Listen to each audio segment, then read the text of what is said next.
Hello दोस्तों, कैसे हैं आप सभी लोग। उम्मीद है सभी स्वस्थ होंगे, मस्त होंगे, जबरदस्त होंगे। यहाँ पर आपके लिए वापस बहुत दिन से जो क्लास रुकी हुई थी उसको हम लोग शुरुआत करने वाले हैं। कौन सी क्लास है आपकी बेटा?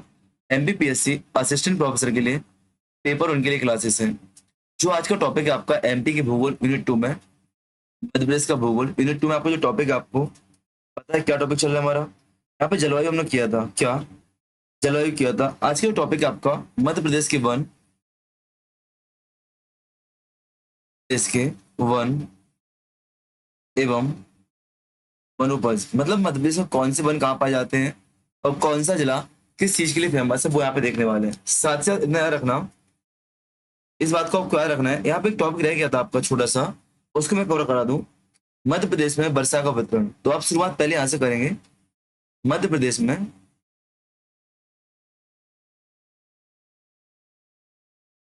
वर्षा का वितरण, मध्य प्रदेश में वर्षा वर्षा का वितरण आपको पता है।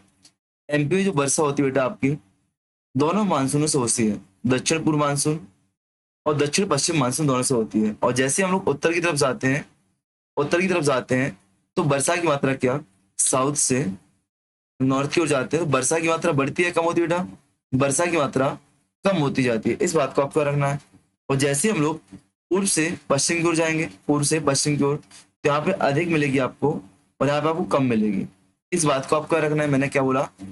वेस्ट से ईस्ट जाएंगे तो ईस्ट में कम वर्षा होगी और साउथ से नॉर्थ जाएंगे तो नॉर्थ में कम वर्षा होगी। इतना आपको याद रखना है, ठीक ना? ठीक। आपको पता है ये आपका मालवा इत्यादि वाला क्षेत्र था। यहाँ पे सबसे कम वर्षा आपकी होती है, लगभग 50 से 75 सेंटीमीटर वर्षा इस क्षेत्र में होती है। औसत वर्षा वाला क्षेत्र आपके यहाँ पे, इस एरिया में आपकी औसत वर्षा होती है। इस वाले एरिया में आपकी क्या होती है? 75 से 100 सेंटीमीटर आपकी औसत वर्षा होती है। यहाँ पर आपको इस क्षेत्र में आपको 125 सेंटीमीटर तक वर्षा हो जाती है और यहाँ पे 100 से 125 सेंटीमीटर तक आपकी वर्षा होती है। आप चाहो तो इसमें आपको बना लो, अन्यथा आपको सिर्फ दो बातें यहाँ पे याद रखनी है। दो बातें बेटा आपको क्या रखनी है कि एमपी में साउथ से नॉर्थ की तरफ जाते हैं तो वर्षा की मात्रा कम होती है। सेकंड, वेस्ट से सॉरी ईस्ट से वेस्ट जाते हैं तो वर्षा की मात्रा कम होती है। इनके आपको अपोजिट भी याद रख लेना है कि नॉर्थ से साउथ जाएंगे तो वर्षा की मात्रा क्या होगी बेटा? अधिक होगी। और वहीं हम लोग क्या ईस्ट से वेस्ट से ईस्ट जाएंगे तो वर्षा की मात्रा क्या होगी? अधिक होगी। इन क्वेश्चन को आपको याद रख लेना है, ठीक ना? इनको आपको याद रख लेना है बस, और यहाँ पे कुछ भी नहीं, बस इतना आपको याद रखना है, ठीक ना? चलो, अब हेडिंग डालो, मध्य प्रदेश में वन और वनोपज। वनोपज, मध्य प्रदेश में वन व वनोपज, कौन कौन से वन पाए जाते हैं, कौन कौन से आपके वन उत्पाद पाए जाते हैं। यहाँ पे आपको बता दूं, जो क्लास ए रिकॉर्डिंग इसलिए है कि थ्योरी बेस्ड क्लास है। यहाँ पे आपके नोट्स बनवाए जाए तो आप इसको रिकॉर्डिंग करके देख सकते हो, नोट्स बना सकते हो। इस पर प्रैक्टिस सेशन होगा, वो लाइव होगा। इस पर जो प्रैक्टिस सेशन होगा वो आपका लाइव होगा, ठीक है ना? जिससे आप लोग आंसर भी दे सके, बातें भी कर सके, अपने क्वेश्चन भी पूछ सके, ठीक है? चलो,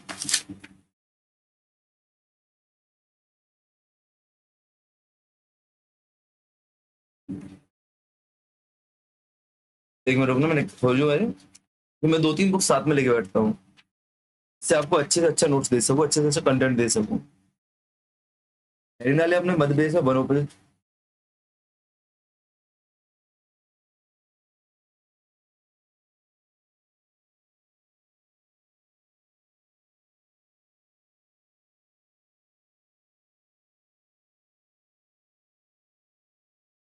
यहाँ पे हम लोग क्या करेंगे, जो आपकी फॉरेस्ट रिपोर्ट होती है 2023-24, उसको भी आप हम लोग साथ में देख लेंगे, ठीक है ना? इससे आपको एक बहुत बड़ा टॉपिक, एक महत्वपूर्ण टॉपिक आपको कवर हो जाएगा। क्या? एक बहुत बड़ा टॉपिक और एक महत्वपूर्ण टॉपिक आपको कवर हो जाएगा, ठीक है ना? चलो, अच्छा, वन किसे कहते हैं, फॉरेस्ट किसे कहते हैं? सबसे पहला क्वेश्चन, फॉरेस्ट किसे कहते हैं? What is forest? तो आपको यार, पृथ्वी का वह भाग, पृथ्वी का वह भाग जो पेड़ों से ढका होता है, जो वृक्षों से या ट्री से ढका होता है, इसको हम क्या, वन कहते हैं। इतना आपको याद रखना है, ठीक है ना? आपको याद होना चाहिए, जो आपकी इंडिया फॉरेस्ट स्टेट रिपोर्ट आती है, India state of forest report आती है जो हर 2 साल में आती है। लास्ट आपकी 2023-24 में आई थी। इसके आधार पर एमपी में सबसे ज्यादा वन क्षेत्र है। मध्य प्रदेश में क्या बेटा आपका सबसे अधिक वन क्षेत्र है, लगभग कितना 77,073.44 वर्ग किलोमीटर। 77,073.44 वर्ग किलोमीटर, ठीक ना। स्क्वायर आपको इतना याद रखना है, इसको आपको याद रखना है, ठीक ना। अभी बात करूं एमपी में वन क्षेत्र कितना है। एमपी में वन क्षेत्र कितना मिलेगा आपको, लगभग 94,689 किलोमीटर एरिया पे आपको वन क्षेत्र मिलेगा। आपको इतना याद रखना है, ठीक ना, जो कि एमपी के राज्य का कुल 30.72% माना जाता है। कितना 30.72% माना जाता है, ठीक है ना। और देश का कितना 12.4%। 12.4%। मैंने क्या बोला, फॉरेस्ट किसे कहते हैं, फॉरेस्ट जो पृथ्वी का भाग वनों से ढका होता है उसको फॉरेस्ट कहते हैं। सेकेंड मैंने बताया कि आपका जो फॉरेस्ट रिपोर्ट होती है, फॉरेस्ट रिपोर्ट के अंदर एमपी में सबसे अधिक वनावरण है। क्या है, सबसे अधिक वनावरण है। वनावरण है एमपी में लगभग कितना वन क्षेत्र, लगभग 94,689 वर्ग किलोमीटर आपका क्या है एमपी वर्ग क्षेत्र। आपको ध्यान रखना राज्य के कितने परसेंट पे, स्टेट के कितने परसेंट पर, स्टेट के कितने परसेंट एरिया पे बेटा, तो 30.72% पर है। वही इंडिया की बात करूं तो इंडिया कितने परसेंट पे कहलाएगा, 12.4 पॉइंट। इनको आपको याद रखना है, ये आपसे पूछे जाते हैं, ये आपसे पूछे जाते हैं, ठीक है ना।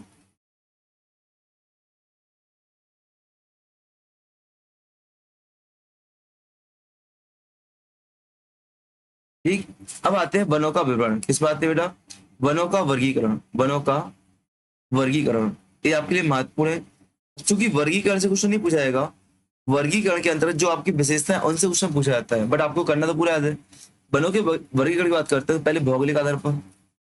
भौगोलिक आधार पर वनों का वर्गीकरण, फिर प्रादेशिक आधार पर, इसको भी हम लोग पढ़ेंगे। फिर आपका चैंपियन या सेट के अनुसार, चैंपियन व सेट के अनुसार भूगोल विद्या भाई साहब। इन्होंने भारतीय वनों को कितने प्रकार से बांटा है। फिर आपका प्रशासनिक आधार पर, प्रशासनिक आधार पर, और फिर आपका प्रजाति के आधार पर। क्या, प्रजाति के आधार पर, ठीक है ना। चलो अगर हम बात करते हैं भौगोलिक आधार पर, तो इसको हम लोग याद रखना जलवायु के आधार पर। इसको हम क्या जलवायु के आधार पर भी बोलते हैं। क्या, क्लाइमेट के आधार पर कितने प्रकार के वन है आपके यहाँ पे, तो आपके यहाँ पे उष्णकटिबंधीय पर्णपाती वन, उष्णकटिबंधीय पर्णपाती वन आपको मिलेंगे, ठीक है ना। आपको यहाँ पे उष्णकटिबंधीय अर्ध पर्णपाती वन मिलेंगे, उष्णकटिबंधीय अर्ध पर्णपाती मिलेंगे आपको। और आपको यहाँ पे उष्णकटिबंधीय शुष्क पर्णपाती आपको मिलेंगे, शुष्क पर्णपाती मिलेंगे। एक काम करते हैं हम लोग देखते हैं इनकी विशेषताओं को। सबसे पहले हम देखते हैं उष्णकटिबंधीय, सबसे पहले हम लोग देखते हैं उष्णकटिबंधीय अर्ध पर्णपाती वन। क्या, देखो दी एमपी का मैप बनाऊं मैं आपको। पहले हम लोग क्या पढ़ रहे हैं, भौगोलिक आधार पर वनों का विभाजन, भौगोलिक ऑब्लिक जलवायु के आधार पर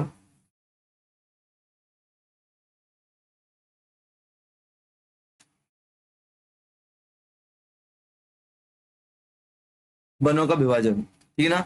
अगर भौगोलिक आधार पर वनों के विभाजन की बात करूं, देखो आप मैप बनाते हो, ये आपको मैप दिख रहा है यहाँ पे,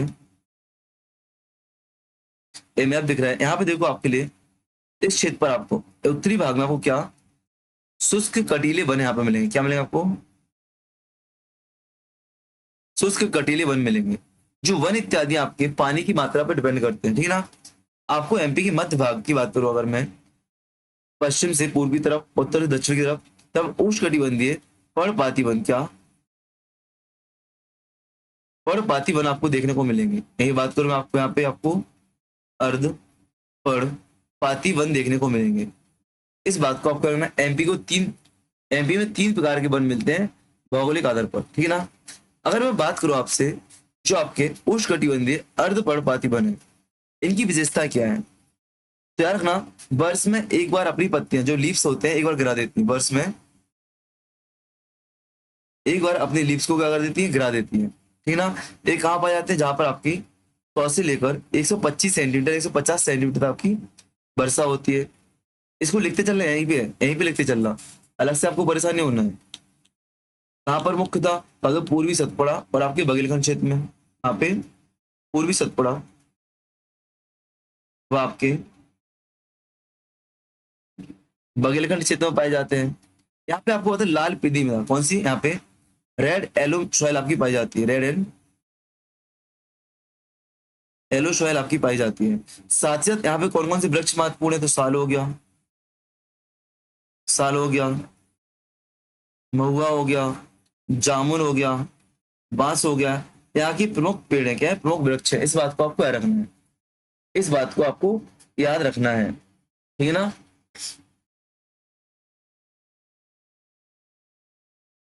जिलों की बात करूं तो बालाघाट, अनूपपुर, शहडोल जैसे आपके जिले यहाँ पे हो जाते हैं, ठीक है ना। चलो बात करते हैं पर्णपाती वनों की, उष्णकटिबंधीय पर्णपाती वनों की। जो उष्णकटिबंधीय पर्णपाती वन, इनकी विशेषताएं क्या क्या है, तो वर्ष में ये भी क्या आपकी एक बार, ये देखो ये एक बार में आधी पत्तियां, पूरी पत्तियां नहीं कराएंगे, आधी अधूरी पत्तियां कराएंगे। तो जो पर्णपाती वन है वो अपनी पत्तियों को पूरा कराते हैं, इस बात को आप पूरी पत्तियां कराते हैं। किस क्षेत्र में पाए जाते हैं, जहां पर 75 से लेकर 125 सेंटीमीटर तक वर्षा हो रही, वहां पाए जाते हैं। मोस्टली एमपी के वेस्टर्न घाट पर, मोस्टली एमपी के पश्चिमी क्षेत्र में, पश्चिमी क्षेत्र में पाए जाते हैं। यहाँ पर आपको ब्लैक ब्लैक सॉइल, काली मृदा देखने को मिलेगी, क्या, ब्लैक सॉइल, काली मृदा देखने को मिलेगी। अगर प्रमुख वृक्षों की बात करूं मैं आपको यहाँ पे, तो यहाँ पे आपको सागौन, सागौन,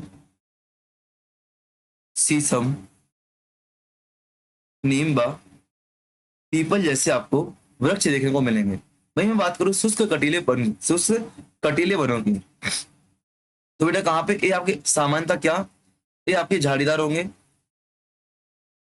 या क्या झाड़ीदार ऑब्लिक कटीले होंगे, जैसा कि नाम से समझ में आ रहा है। कहाँ पे, जहाँ पे सबसे कम वर्षा होगी 50 से 75 सेंटीमीटर, कहाँ पाए जाते हैं, मालवा व मध्य भारत के पठार पर,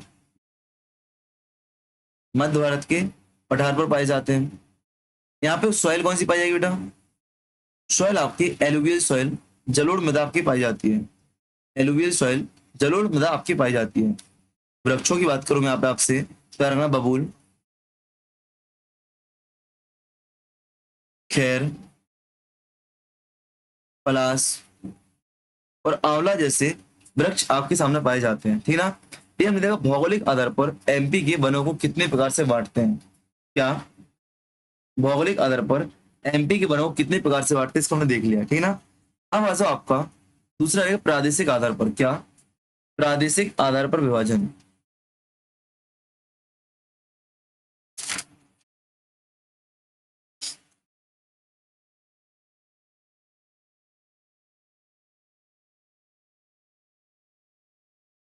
प्रादेशिक आधार पर विभाजन, देखो प्रादेशिक आधार की बात करूं मैं आपसे, तो यहाँ पे भी आपको मैप देखो, ये आपका एमपी का छोटा पुराना सा मैप है,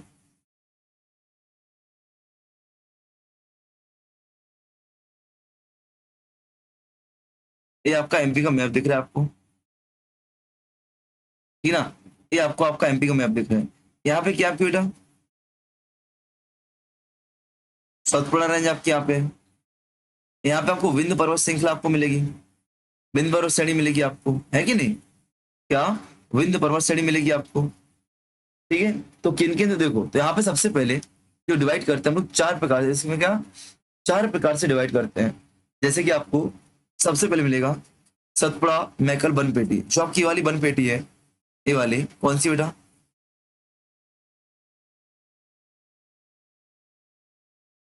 सतपुड़ा मैकल वन पेटी आपको मिलेगी यहाँ पे, सतपुड़ा मैकल वन पेटी आपको मिलेगी, ठीक है ना। सेकंड आपको मिलेगी विंध्याचल श्रेणी, जो आपको यहाँ पे मिल रही है विंध्याचल, इनकी पहाड़ियों के इर्द गिर्द आपको मन मिलेंगे, क्या, सेकंड जो आपको मिलेगी बेटा कौन सी, विंध्याचल वन पेटी। थर्ड जो आपको मिल जाएगी पन्ना विंध्याचल श्रेणी। यहाँ पे आपको इस क्षेत्र में आपको एक और मिलेगी पन्ना क्षेत्र में। कौन सी? पन्ना विंध्याचल श्रेणी। और फोर्थ आपको मिलेगी मुरैना सिपुरी के पठारों पर। क्या यहाँ पे? ये आपकी मुरैना सिपुरी वाले एरिया में। कौन सी? मुरैना सिपुरी पठार वन श्रेणी। मुरैना सिपुरी के पठार के वन, ठीक ना। ये आपको प्रादेशिक आधार पर एमपी के वनों को 4 भागों में बांटा जाता है। आपसे पूछा जाएगा भौगोलिक आधार पर एमपी के वनों को कितने भागों में बेटा? 3 भागों में बांटा जाता है। कौन कौन से? अर्धपर्णपाती, पर्णपाती और कटीले वन। प्रादेशिक आधार पर एमपी के वनों को कितने भाग में बेटा? 4 भागों में बांटा जाता है। कौन कौन से? नंबर 1 सतपुड़ा मैकल, विंध्याचल वन श्रेणी, पन्ना विंध्याचल श्रेणी और मुरैना शिवपुरी श्रेणी। अगर आपको विशेषताओं को जानना है तो देखो यहाँ पे, अगर बात करूँ सतपुड़ा मैकल श्रेणी की, यार हमें सबसे सघन वन, क्या आपके सबसे सघन वन यहाँ पे पाए जाते हैं।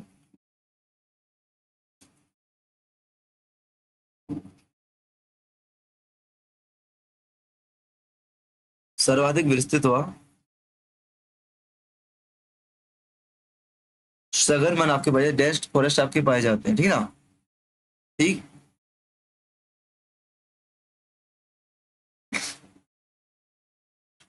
ये आपके लगभग नर्मदा सोन घाटियों में, नर्मदा सोन घाटियों में फैले हुए हैं। इस बात को रखना। यहाँ पे क्या मिलेगा? आपको सागौन मिलेगा, हर्रा मिलेगा, महुआ मिलेगा और आपको बांस मिलेगा। वही बात करते हैं विंध्याचल श्रेणी की।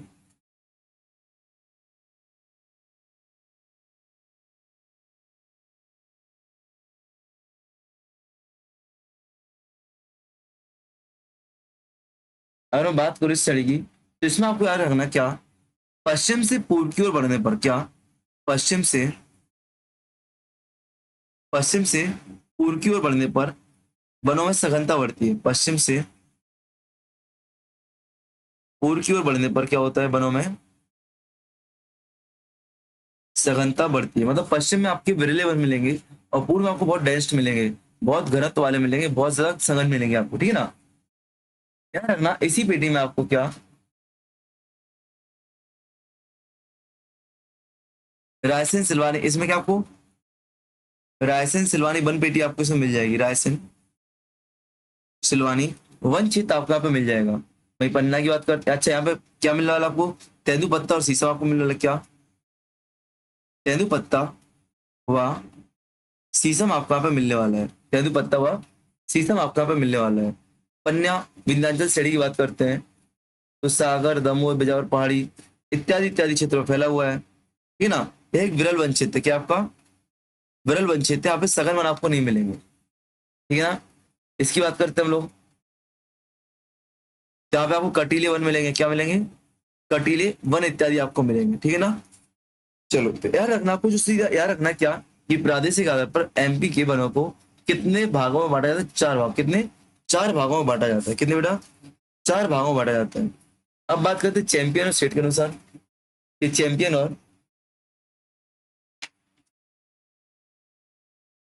स्टेट ने कितने प्रकार से एमपी के वनों को बांटा है? चैंपियन और स्टेट महोदय ने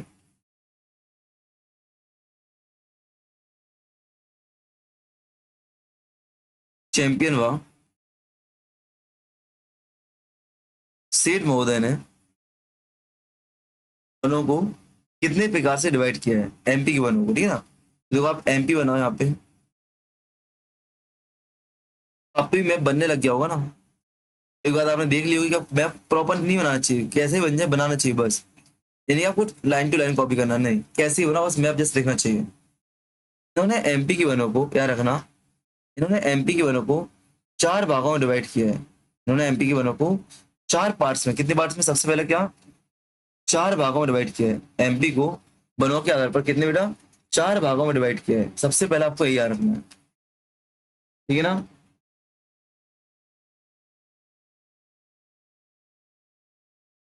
चैंपियन महोदय पूरा नाम क्या है? Harry George, Harry George champion, ठीक है ना। चलो देखो यहाँ पे उत्तरी भाग को उन्होंने क्या, उत्तरी भाग को क्या कटीला वन क्षेत्र का है, उत्तरी भाग को क्या कटीले वन क्षेत्र का है, थ्रॉन फॉरेस्ट, थ्रॉन फॉरेस्ट का है, ठीक है ना। फिर यहाँ पे आपको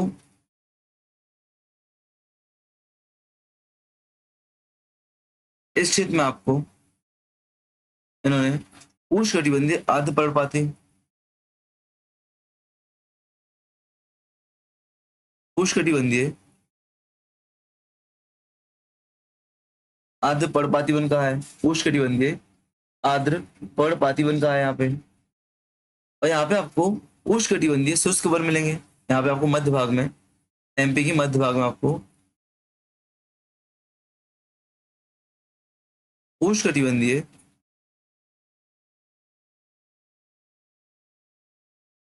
शुष्क वन आपको मिलेंगे।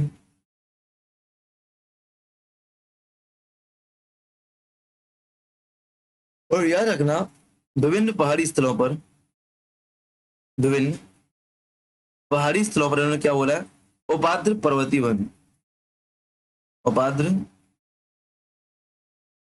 पर्वतीय वन आपको मिलेंगे। इस बातों को आपको रखना है, इन बातों को रखना क्या, देखो यहाँ पे कौन सा आपका कटीला वन, थ्रॉन फॉरेस्ट, उष्णकटिबंधीय शुष्क वन, ट्रॉपिकल ड्राई डेडिकस फॉरेस्ट, क्या डेसिडस ट्रॉपिकल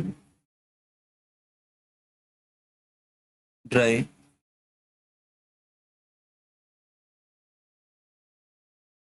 डेसिडस फॉरेस्ट। यहाँ पे आपको क्या मिलेगा पहाड़ों पर, सब अल्पाइन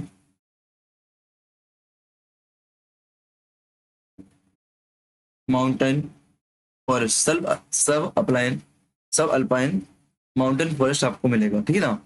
यहाँ पे आपको क्या ट्रॉपिकल ह्यूमिड, ह्यूमिड डेडिकस फॉरेस्ट आपको यहाँ पे मिलेगा, ठीक है ना। अच्छा इनकी विशेषताएं देखना क्या आपको, चलो देख लो विशेषताएं। मैं बात करूँ आपसे सबसे पहले, अब यहाँ पे तो मैप मैंने पूरा भर दिया है, चलो यहाँ पे करते हैं हम लोग, यहाँ पे बात करते हैं सबसे पहले विशेषताओं की बात करते हैं। उष्णकटिबंधीय आर्द्र पतझड़ वन की क्या,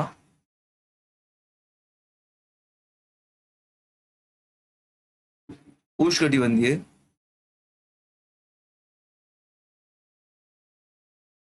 आर्द्र पतझड़ वन की बात करते हैं आपसे, ठीक है। एक मिनट रुकना,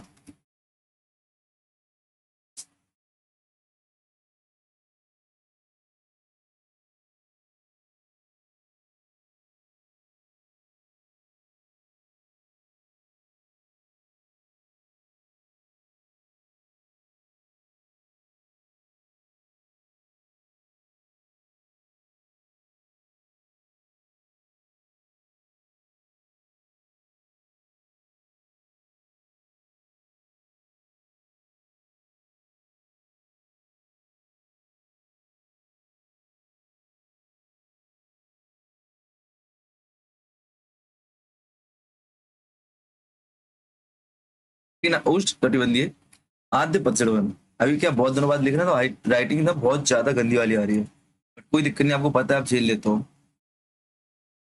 एक कहाँ मिलती है आपको, बैतूल सहडोल का, यहाँ पे देखा था मैं, सॉरी यहाँ पे देखेंगे आपको, कहाँ पे इस क्षेत्र में आपको, ठीक है ना। तो किस क्षेत्र में आपको मिलेंगे, बैतूल सहडोल के,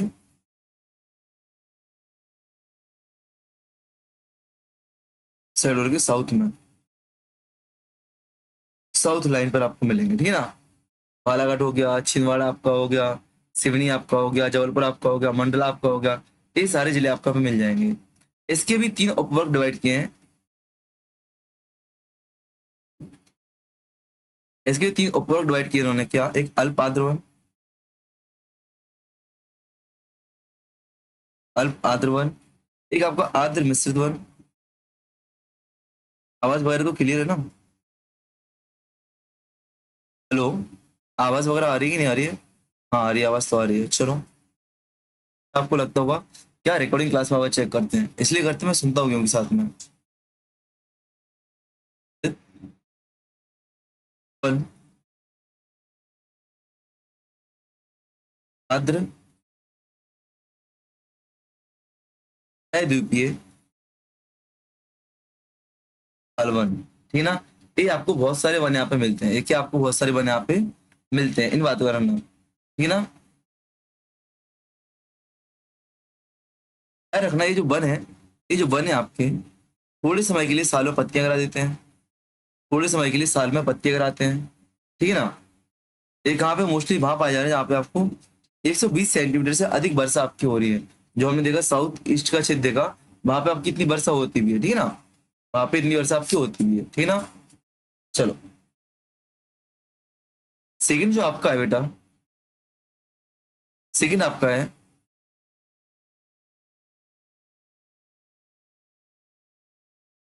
उष्णकटिबंधीय शुष्क पतझड़ वन। उष्णकटिबंधीय शुष्क पतझड़ वन।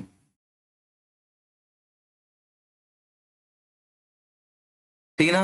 याद रखना ये बैतूल शेड्यूल पट्टी के उत्तर पाया कहाँ पे बेटा, ये देखो आप लोग, यदि मैप बनाऊं मैं यहाँ पे, इस मैप पे आपको दिख रहा है ये बैतूल शेड्यूल, इसके उत्तर में क्या इस क्षेत्र में पाया जा रहा है, इस क्षेत्र में पाया जा रहा है कि नहीं पाया जा रहे हैं। ठीक है ना। तो बैतूल शेड्यूल पट्टी के उत्तर में कहाँ पे बैतूल, नर्मदापुरम, खंडवा, उज्जैन, रीवा इत्यादि इत्यादि वन वर्तमान पाए जा रहे हैं आपके। ठीक है ना। अगर विशेष की बात करूँ तो आपको क्या रखना है, इनको हम लोग, इन पतझड़ वनों को हम लोग क्या जैव मृतिका वन भी कहते हैं। होता क्या है, क्योंकि ये पेड़ जो आपके होते हैं, ये ट्रीज जो आपके होते हैं, पत्तों को गिरा देते हो, पत्तों की लेयर जमीन पे बन जाती है, इससे आपको जैव मृतिका आपको देखने को मिलेगी। ठीक है ना। एमपी में सर्वाधिक इसी प्रकार के वन पाए जाते हैं, क्या यही वन आपके, क्या यही वन आपके एमपी में सर्वाधिक पाए जाते हैं, सर्वाधिक मात्रा में पाए जाते हैं। कौन से पतझड़ वन आपके सर्वाधिक पाए जाते हैं। ठीक है ना। यहाँ पे मुक्त आपको सागौन वन आपको दिखेगा, क्या आपको सागौन वन मिलेगा। ठीक है ना। सागौन वन आपको मिलेगा। ठीक है। कल हमने कौन सा देखा, कटीले वन देखना था, कल हमने कटीले वन देखा। सबको होता है एमपी के उत्तर एवं पश्चिमी भाग में जहाँ पे वर्षा कम होती है वहां पाए जाते हैं। ठीक है ना। मोस्टली चंबल घाटी में, कहाँ पे चंबल घाटी में, मध्य भारत के पठार पर। ठीक है ना। उपात पर्वतीय वन, उपात पर्वतीय वन कहाँ पे नर्मदापुरम, बालाघाट के आसपास क्षेत्र में पाए जाते हैं। देखो मैं आप एक चीज बताना चाहूंगा आपको, एक चीज रिवाइज करूंगा आपके लिए। अगर मैं मैप बनाता हूँ, मैं बार बार मैप क्यों बना रहा हूँ, अगर मैंने लिख दिया कटीले वन कहाँ पाए जाते हैं, मैंने लिख दिया कि कटीले वन थ्रॉन फॉरेस्ट कहाँ पाए जाते हैं, तब बोलते हैं एमपी के इस भाग में आपके कटीले वन पाए जाते हैं। क्यों, कम वर्षा यहाँ पे होती है। अगर मैं बोलती सबसे अधिक वर्षा कहाँ होती है एमपी में, यहाँ पे होती है, तो सदाबहार वन या आद्य पर्णपाती वन कहाँ पाए, यहाँ पाए जाएंगे आपके। जो आपके पर्णपाती वन कहाँ पाए जाएंगे, मध्य भागों में पाए जाएंगे। ये आपको कॉमन सेंस है, जो आपको ऊपर याद करना था मोस्टली, आपको क्या याद करना था, जब मैं आपको बताया, जब मैंने आपको बताया यहाँ पे याद क्या करना आपको मोस्टली चीजें, कि भौगोलिक आधार पर एमपी के वनों को कितने भागों में, 3 भागों पर। प्रादेशिक आधार पर एमपी के वनों को कितने भागों में, बेटा 4 भागों में बांटा जाता है। चैंपियन और स्टेट के आधार पर 4 भागों में बांटा जाता है। प्रशासनिक आधार पर 3 भागों में पढ़ेंगे हम लोग। ठीक है ना। और प्रजातियों को 3 भागों में। ऐसे आपको याद रखना ये चीजें, बकाया आपको सामान्य विशेषताएं अपने आप बन जाएंगी। अगर आप मैप बना रहे हो, थोड़ा आप दिमाग लगा रहे हो कि मैं क्या बताना चाह रहा हूँ, तो आप पे विशेषताएं बन जाएंगी। तो मोस्टली चीजें आपको दिख रही होंगी कि सागौन वन कहाँ पाया जा रहा है, सबसे अधिक वर्षा वन कहाँ, सबसे अधिक वर्षा कहाँ पे हो रही है, ये चीजें आपको ऑटोमेटिकली समझ में आ रही है। ठीक है ना। कोई विशेष चीज नहीं, आपको विशेषता याद करना, विशेषता याद करना कोई टफ चीज नहीं है आपके लिए। ठीक है ना। अब आप आ जाओ प्रशासनिक आधार पर वनों का विभाजन, क्या प्रशासनिक आधार पर वनों का विभाजन, ये आपके लिए महत्वपूर्ण है। यहाँ पे विशेषताएं तो आपकी अलग है, नाम भी अलग है आपके। प्रशासनिक आधार पर वनों का विभाजन ध्यान रखना, जब प्रशासनिक आधार पर बात करेंगे वनों को, तो वनों को 3 प्रकार से बांटते हैं। प्रशासनिक आधार पर क्या वनों को 3 प्रकार से बांटते हैं हम लोग, क्या आरक्षित वन, संरक्षित वन, और आपका अवर्गीकृत वन, अवर्गीकृत वन। ठीक है ना। ऐसे वन जिन पर सीधे सरकार का नियंत्रण है उन्हें आरक्षित वन कहते हैं। यहाँ पे मानवीय हस्तक्षेप की अनुमति नहीं होती, मैंने क्या बोला, ऐसे वन, ऐसे वन जहां पर मानवीय हस्तक्षेप नहीं होता है, सरकार इनको आरक्षित करके रखती है। मानवीय हस्तक्षेप नहीं होता है उनको हम लोग क्या आरक्षित वन बोलते हैं। यहाँ पे हम लोग शोधकार केवल क्या, यहाँ पे केवल हम लोग क्या शोधकार जैसे काम कर सकते हैं। प्रशासन का क्या आपका यहाँ पे पूर्ण नियंत्रण है, क्या बेटा प्रशासन का पूर्ण नियंत्रण है, अत्यधिक कड़े कड़े प्रावधान है यहाँ पे। अगर आप यहाँ पे लापरवाही करते हो तो आपके अंदर आपके लिए जेल भी हो सकती है, ठीक है ना।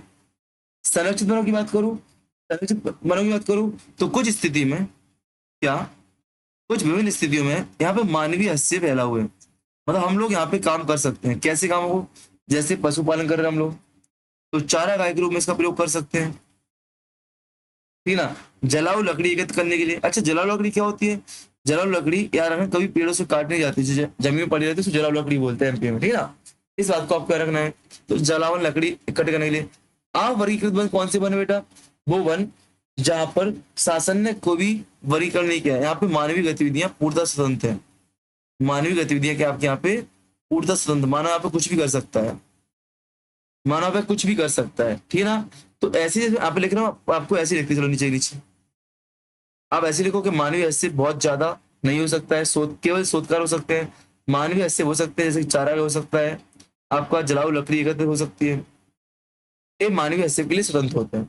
अगर मैं बात करूं यदि कुल 100% बने एमपी में, कुल एमपी कितने 100% बने हैं, तो आरक्षित वनों का कितना परसेंट हिस्सा है, तो 65.4% हिस्सा आपका आरक्षित वनों का है। ये आपसे पूछा गया रिजर्व फॉरेस्ट, क्या रिजर्व फॉरेस्ट का है, ठीक है ना। संरक्षित वन की बात करूं कितने परसेंट, 32.8% आपका संरक्षित वन है, क्या है आपका संरक्षित वन है, और 1.8% क्या बेटा आपका आरक्षित वन के रूप में आपको दिखेगा, क्या आरक्षित वन के रूप में आपको दिखेगा। याद रखना यहाँ पे आपको सामान्यतः राष्ट्रीय उद्यान नेशनल पार्क आपको दिख जाएंगे, इसमें आपको नेशनल पार्क दिख जाएंगे, यहाँ पे आपको फॉरेस्ट सेंचुरी आपको दिख जाएंगे, वाइल्ड लाइफ सेंचुरी, जो आपके वन्य जीव अभ्यारण्य आपके होते हैं, वन्य जीव अभ्यारण्य वाइल्ड लाइफ सेंचुरी आपकी होती है, वो आपको सामान्यतः यहाँ पे मिल जाएंगी। यहाँ पे आपको आलतू फालतू चीजें आपको मिलती रहेंगी, ठीक है ना। अगर मैं बात करूं क्या ऐसे तो वनों का कटाव कर सकते हैं हम लोग आरक्षित क्षेत्र में, वनों का वन कटाव, क्या आरक्षित क्षेत्र में वनों का कटाव कर सकते हैं, तो नहीं कर सकते हैं, नहीं कर सकते हैं। क्या संरक्षित क्षेत्र में वनों का कटाव कर सकते हैं, तो आप प्रतिबंध के साथ या नियमों के साथ या नियंत्रण के साथ या कंट्रोलिंग के साथ कर सकते हैं, बट यहाँ पे कोई भी प्रतिबंध नहीं है, कोई भी नियंत्रण नहीं है, ठीक है ना। दंड की बात करें तो यहाँ पे आप देख लो जब वन कटाव नहीं कर पा रहे, अगर कोई यहाँ पे वन काटेगा, फॉरेस्ट काटेगा, पेड़ पौधे काटेगा, तो यहाँ पे दंड अधिक दिया जाएगा, यहाँ पे कम दंड, यहाँ पे बिल्कुल भी दंड मतलब है नहीं है, ठीक है ना। अगर बात करूं आपके सर्वाधिक वन कहाँ पाए जाते हैं, सर्वाधिक वन तो याद रखना जो आरक्षित वन आपके खंडवा क्षेत्र में सर्वाधिक पाए जाते, क्या खंडवा वन वृत्त में आपके सर्वाधिक पाए जाते हैं, खंडवा वन साइकिल में आपके पाए जाते हैं। संरक्षित वन कहाँ पे छतरपुर वन वृत्त में आपके सर्वाधिक वन पाए जाते हैं, संरक्षित प्रकार के, किस प्रकार के संरक्षित प्रकार के। अगर मैं बात करूं न्यूनतम आरक्षित वन न्यूनतम कहाँ पाए जाते हैं, तो छतरपुर में आपके आरक्षित वन कम पाए जाते हैं, वही संरक्षित कहाँ पाए जाते हैं, तो संरक्षित आपके खंडवा में कम पाए जाते हैं, खंडवा में कम पाए जाते हैं। इसको आपको रखना है, इसको आपको रखना है,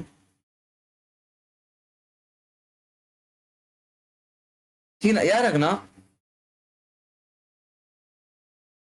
ये आपके वन वृत्त बोले मैंने, क्या बोले आपके दोनों वन वृत्त की बात करो, वन साइकिल की बात कर रहा हूँ, वन वृत्तों की बात यहाँ पे कर रहा हूँ मैं, ठीक है ना। अब मैं आपसे क्वेश्चन कर रहा हूँ जिले के हिसाब से, देखना कि मैंने बोला कि जिले में सर्वाधिक, किस जिले में सर्वाधिक आरक्षित वन पाए जाते हैं,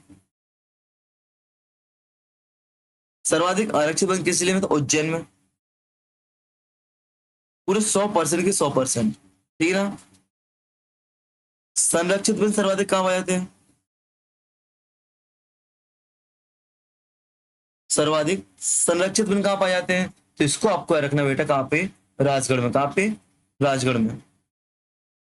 अगर मैं बात करूं यहाँ पे न्यूनतम की बात करूं, न्यूनतम की कि आरक्षित वन सबसे न्यूनतम कहां पाए जाते हैं, तो आरक्षित वन सबसे न्यूनतम राजगढ़ में 100%, और सर्वाधिक सबसे कम उज्जैन में आपके संरक्षित वन पाए जाते हैं। ये आपके वन वृत्त की बात मैंने की थी, खंडवा छतरपुर, तो यहाँ पे आपके वन क्षेत्रफल की बात कर रहा हूँ, वन क्षेत्रफल की बात कर रहा हूँ, ठीक है ना। इस बात को आपको याद रखना है, यहाँ से क्वेश्चन बनने की बहुत बहुत संभावना है। सबसे ज्यादा संभावना है इसकी परसेंटेज की, 65.4%, 32.8% और 1.8% लगभग की 2% आपको मिलेगा, 2% आपको मिलेगा।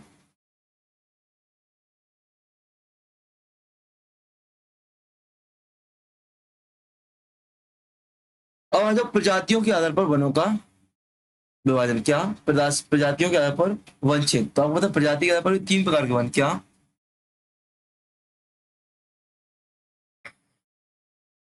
प्रजातियों के आधार पर वन क्षेत्र।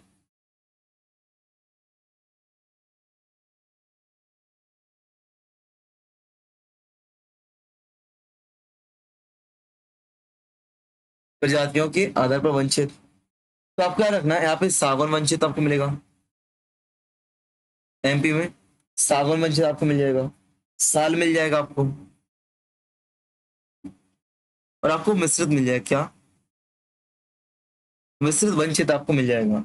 बात करूं सागौन का वनस्पतिक नाम क्या है, पहली बात तो क्या सागौन का वनस्पतिक नाम क्या है, बायोलॉजिकल नाम क्या है इसका? Tectona grandis. टेक्टोना ग्रांडिस इसका क्या है बेटा? क्या नाम है इसका? वानस्पतिक नाम है, बॉटनिकल नाम आपका, ठीक है ना। मैंने ऊपर कुछ और बोल दिया था, बायोलॉजिकल बोल दिया था, बॉटनिकल होगा, ठीक है ना। यहाँ पे विस्तार की बात करूँ किन किन जिलों में पाया जाता है, तैयार रखना। नर्मदापुरम, नर्मदापुरम, बैतूल और छिंदवाड़ा जैसे राज्यों में पाए जाते हैं। अगर मैं बात करूँ यहाँ पे मृदा कौन सी होगी मोस्टली आपकी, तो ब्लैक सोइल आपकी पाई जाएगी। आपको पता होना चाहिए एमपी में सर्वाधिक क्षेत्र में कौन सा आपका सागौन पाया जाता है, लगभग 19.36% भाग पर एमपी में क्या सागौन वन पाया जाता है। मतलब मध्य प्रदेश में सर्वाधिक वन प्रजाति के आधार पर कौन सा सागौन है। और वैसे कौन सा था आपका उष्णकटिबंधीय पर्णपाती वन आपका सर्वाधिक था, ठीक है ना। चलो बात करते हैं साल वन की। साल का वानस्पतिक नाम क्या है? शोरिया रोबस्टा। क्या? शोरिया रोबस्टा इसका वानस्पतिक नाम है। क्या है बेटा? वानस्पतिक नाम है। कहाँ पे? मंडला, बालाघाट, शहडोल, उमरिया में। मंडला, बालाघाट, शहडोल और उमरिया में आपका पाया जा रहा है, ठीक है ना। यहाँ पे आपको जो मिलेगी मोस्टली रेड येलो सॉइल मिलेगी, जो महत्वपूर्ण नहीं है। एमपी के सेकंड अधिक क्षेत्र पर, क्या सेकंड सर्वाधिक क्षेत्र पाया जाता है सेकंड नंबर पर, लगभग कितने परसेंट भाग पर? 4.15, 4.15% एमपी के भाग पर पाया जाता है, ठीक है ना। ठीक, इस बात को आपको याद रखना है। आपको बता दूं कि जो रेलवे के स्लीपर होते हैं, रेलवे के स्लीपर होते हैं वो साल से बनाए जाते हैं, साल के वृक्ष से बनाए जाते हैं। इनका कारखाना कहाँ मिलेगा आपको? इनका कारखाना आपको एमपी के बुधनी में, सीहोर जिले के बुधनी में मिलेगा। क्या? सीहोर जिले के बुधनी तहसील में आपको क्या मिलेगा? स्लीपर रेलवे, रेलवे स्लीपर बनाने का कारखाना मिलेगा, ठीक है ना। यहाँ पे एक कीड़े का नाम है रखना आपको, साल वृक्ष के लिए कीड़े का नाम है रखना जो कि इनको प्रभावित करता है। कौन सा कीड़ा है वो कीड़ा है आपका कीड़ा बोरार कीट। क्या? बोरार कीट से क्या होते हैं साल वन सर्वाधिक प्रभावित होते हैं, बोरार कीट से। इस बात को आपको रखना है, इस बात को आपको रखना। अब जब मिश्रित वनों की बात आती है तो बांस हो गया, तेंदुपत्ता हो गया, खेर हो गया, लख हो गया, महुआ हो गया, हर्रा हो गया, इत्यादि इत्यादि वन आपके पाए जाएंगे, ठीक ना। तो इनके बारे में थोड़ा थोड़ा देखते हम लोग। जैसे बात करूं मिश्रित वनों में कितने परसेंट एमपी के एक तिहाई भाग पर, एमपी के एक तिहाई भाग पे आपको मिश्रित पाए जाते हैं, जो मुख्यतः पहाड़ी ढलान में पाए जाते हैं, ठीक है ना। इनमें आपके बांस हो जाएगा, तेंदुपत्ता हो जाएगा, महुआ हो जाएगा, भिलाला हो जाएगा, हर्रा हो जाएगा। तो एक एक करके देखते हैं हम लोग। जैसे मैंने बोला बांस, क्या बांस देखा मैंने, तो सबसे पहले बांस का वनस्पति के नाम डेंड्रो कैलिमस, डेंड्रो कैलिमस इसका आपका वानस्पतिक नाम हो जाएगा। कहाँ पे मुक्ता? बालाघाट क्षेत्र में पाया जा रहा है। कहाँ पे बेटा? मुक्ता बालाघाट क्षेत्र में पाया जा रहा है, ठीक है ना। अगर बांस से मैं बात करूं कौन कौन से उद्योग चलते हैं, बांस से कौन कौन से उद्योग चलते हैं, तो आपको national newspaper printing and paper mill, oriental paper mill, security people मतलब कागज, क्या इससे वो बांस से क्या, कागज कारखाने संचालित होते हैं, ठीक ना, ठीक है ना।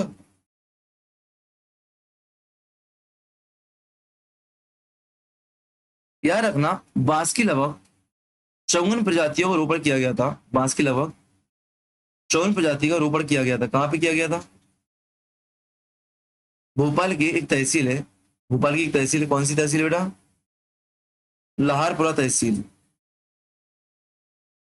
लाहौरपुरा तहसील में बांस का रोपण किया गया था कब, 2016-17 में। आपको पता है पहले बांस को वृक्ष की श्रेणी में लाते थे, अब लोग क्या बांस को घास की श्रेणी में लेके आते हैं, इस बात को आपको याद रखना है। आपसे पूछा जाएगा बांस की बालकोबा प्रजाति कहाँ पाई जाती है, एमपी में बांस की बालकोबा प्रजाति कहाँ पाई जाती है, तो दो जगह पे, कहाँ पे, सतना में, वाह, उमरिया में, कहाँ पे बेटा, सतना में वाह, उमरिया में आपकी पाई जाती है, कहाँ, सतना और उमरिया में आपकी पाई जाती है, ठीक है ना।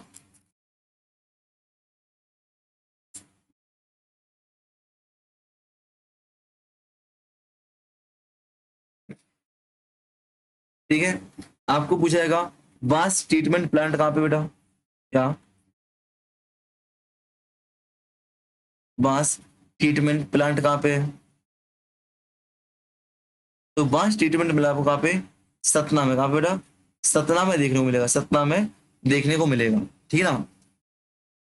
अच्छा, एमपी गवर्नमेंट ने राज्य बॉम्बो मिशन, बांस मिशन की शुरुआत कब की थी, स्टेट बॉम्बो मिशन, स्टेट बॉम्बो मिशन की शुरुआत कब की थी, तो 3 जुलाई 2013, किसने, एमपी सरकार ने, मध्य प्रदेश सरकार ने शुरू की थी, ना कि भारत सरकार ने, कैसे बेटा, मध्य प्रदेश सरकार ने शुरुआत किया था, ठीक ना।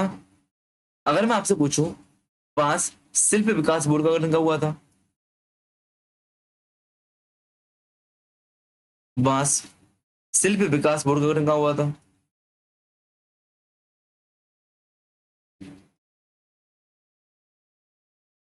बोर्ड का गठन, तो यार ना इसी बांस मिशन की बात हुआ था कब, 15 जुलाई 2013 को, 15 जुलाई 13 को। मैं अगर आपसे पूछूं बांस का सरकारी कारखाना कहाँ पे है, बांस का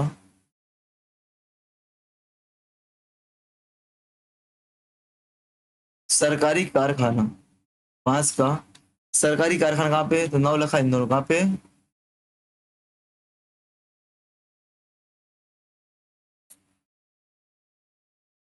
नवलखा इंदौर में आपका बांस का सरकारी कारखाना अवस्थित है, इतना आपको याद रखना, ठीक है ना। तो आगे बढ़ते हैं हम लोग, बांस के बारे में कुछ और देखते हैं।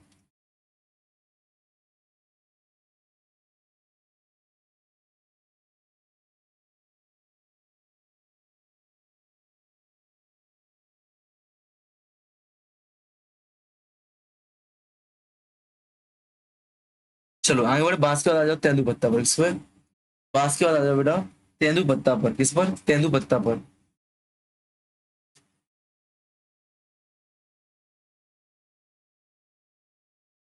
बांस के बाद तेंदुपत्ता पे आ जाओ, तो सबसे पहले इसका वानस्पतिक नाम,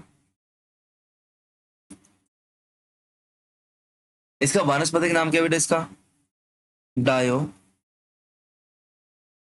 पयासरस, डायो पयासरस, मेलेंजो, मेलेनो, मेलेनो जाइलम, डायो, डायोपाइसरस, मेलिंग, जो, जाइलम। फिर से लिख दो एक बार मैं आपको सही से, देखो यहाँ पे, डायो सपायरस,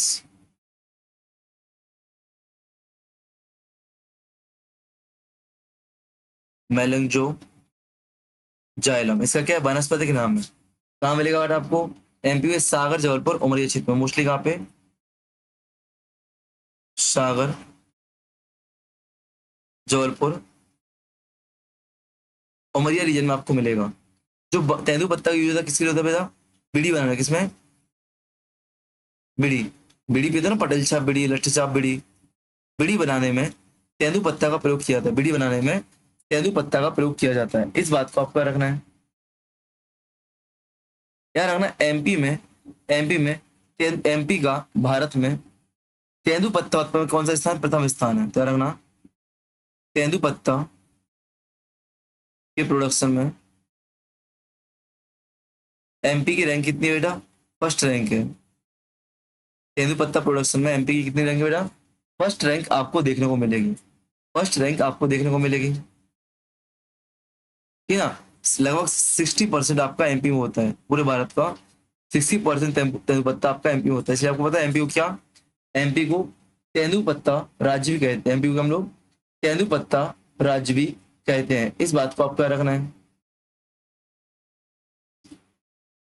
कोई आपसे पूछे तेंदुपत्ते का नेशनलाइजेशन कब किया गया था, राष्ट्रीयकरण, तेंदुपत्ते का राष्ट्रीयकरण नेशनलाइजेशन मतलब कि इसको क्या सरकारी बनाया गया था, सरकारी। तेंदुपत्ते को सरकारी का 1964 में, 1964 बनाया गया था, ठीक है ना। फिर आपका तेंदुपत्ता व्यापार विनिमय अधिनियम कब आया था, तेंदुपत्ता व्यापार विनिमय अधिनियम कब आया था बेटा, तो 1964 में ही आपका आया था। आपसे पूछे प्रथम तेंदुपत्ता नीति कब आई थी, प्रथम तेंदुपत्ता नीति कब आई थी, 1988 में आई थी। प्रथम फर्स्ट तेंदुपत्ता पॉलिसी कब आई थी बेटा आपकी, 1988 में आई थी। किस समिति ने दिया था, तो दिलीप सिंह भूरिया भूरिया दिलीप सिंह भूरिया इससे संबंधित है, इससे संबंधित है। इस बात को आपको याद रखना है, ठीक है। हाँ मैडम, ठीक। भाई मैं आपसे पूछूं चरणपात का योजना जो कि एमपी में, चरणपात का योजना जो कि तेंदुपत्ता बीनने वालों के लिए चप्पल प्रोवाइड कराने की योजना थी, चप्पल प्रोवाइड कराने की चरणपात की योजना कब एमपी में 2018 में लॉन्च हुई थी, कहां से, सिंगरौली डिस्ट्रिक्ट से, कहां से, सिंगरौली डिस्ट्रिक्ट से आरंभ हुई थी, ठीक है ना, सिंगरौली डिस्ट्रिक्ट से आपकी आरंभ हुई थी, ठीक है ना।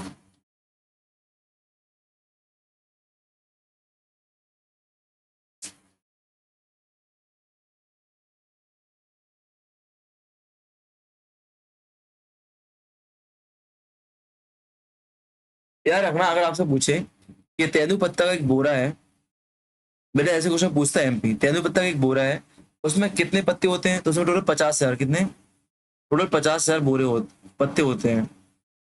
कैसे होते हैं कि उसमें 1,000 बंडल रखे जाते हैं और 1,000 बंडलों में प्रत्येक एक बंडल में कितने 50 पत्ते होते हैं, एक बंडल में कितने 50 पत्ते होते हैं, तो एक बोरे में टोटल कितने 50,000 पत्ते आपके होते हैं, ठीक है ना।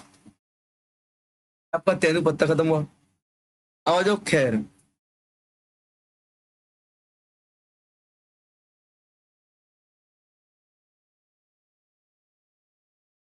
खैर पर आ जाओ। खैर का वनस्पति का नाम क्या है मेरा, ऑक्सिया कर्टिजम।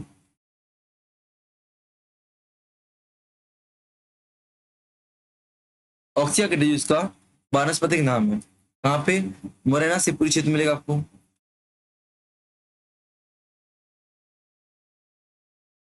मुरैना शिवपुरी क्षेत्र में आपको मिलेगा। केयर का उपयोग क्यों हो जाता है, खेर का उपयोग कत्था, किसमें बेटा, कत्था बनाने में इसका प्रयोग होता है, कत्था, कत्था बनाने में। आपने पान खाया ना, पान पान पे कत्था लगता है, तो खेर का प्रयोग पत्ता खत्ता बनाने के लिए, कहाँ पे कत्था बनाने के लिए किया जाता है, खेर की लकड़ी का, ठीक है ना।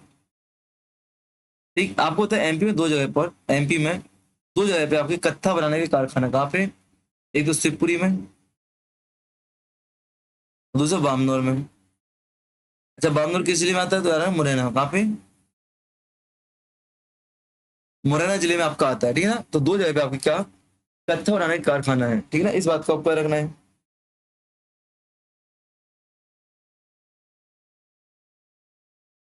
आगे बढ़े हम लोग,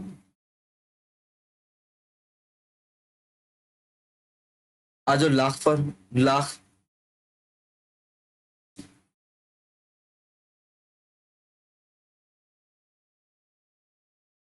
लाख देखो लाख, लाख, लाख को पर क्या बोलते हैं? लैसी पर लक्का। इसका वनस्पतिक नाम क्या है? लैसी पर लक्का। लैसी पर लक्का आपका इसका वनस्पतिक नाम है, ठीक ना?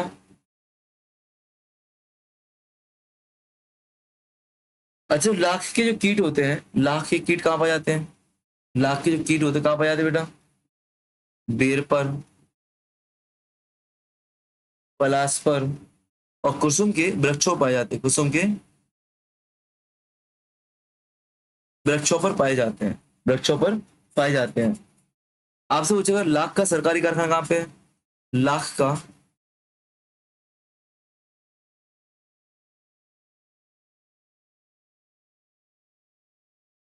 सरकारी कारखाना तो कहाँ पे बेटा? उमरिया में है। लाख का सरकारी कारखाना आपका उमरिया में है। जो आपका लाख कीट संरक्षण केंद्र, लाख कीट संरक्षण केंद्र कहाँ पे है? जबलपुर। कहाँ पर? जबलपुर में।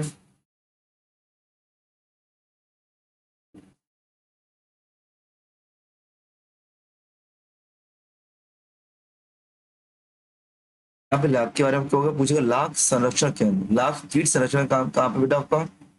आपको जबलपुर में मिलेगा। कहाँ पे? जबलपुर में मिलेगा। और इसकी स्थापना किसने की बेटा? तो इसकी स्थापना करने वाला है राज्य वन अनुसंधान संस्थान। क्या? राज्य वन अनुसंधान संस्थान इसकी स्थापना करने वाला है। कब स्थापना की? ध्यान रख, किसने? कहाँ पे? जबलपुर में, ठीक है ना? चलो, अब आते हैं अपन महुआ पर। महुआ, महुआ, महुआ का सीजन निकल गया ना, अच्छा खासा है इस बार तो। इसका वनस्पतिक नाम क्या बेटा?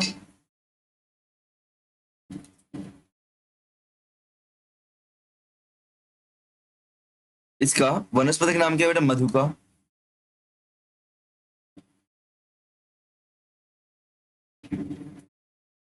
लॉन्गिफोलिया। क्या?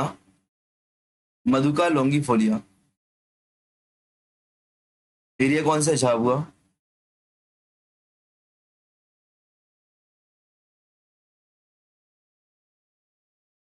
अलीराजपुर, सिंगरौली, अनूपपुर। मोस्टली इंडिया के ऑल ओवर क्षेत्र में पाया जाता है, बट ये प्रमुख क्षेत्र है आपको, ठीक है ना? महुआ। यार मैं इसका उपयोग कच्ची शराब बनाने के लिए किया जाता है। क्या? महुआ का उपयोग सबने देखा, कच्ची शराब।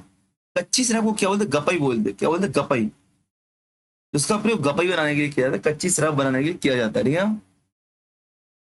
तो याद रखना, महुआ से बनी शराब को, महुआ से बनी शराब को मध्य प्रदेश सरकार ने हेरिटेज शराब, हेरिटेज शराब का दर्जा दिया है। हेरिटेज शराब का दर्जा दिया है, ठीक है ना?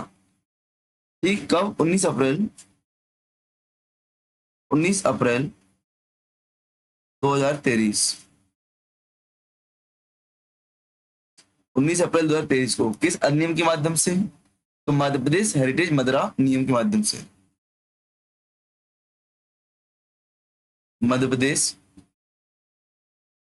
हेरिटेज मदिरा नियम 2023 के माध्यम से 19 अप्रैल 2023 को कच्ची शराब, जैसे कपई बोलते हैं उसको, क्या? हेरिटेज शराब, शराब का दर्जा दिया गया है, ठीक है ना? चलो, आते हैं भिलावा।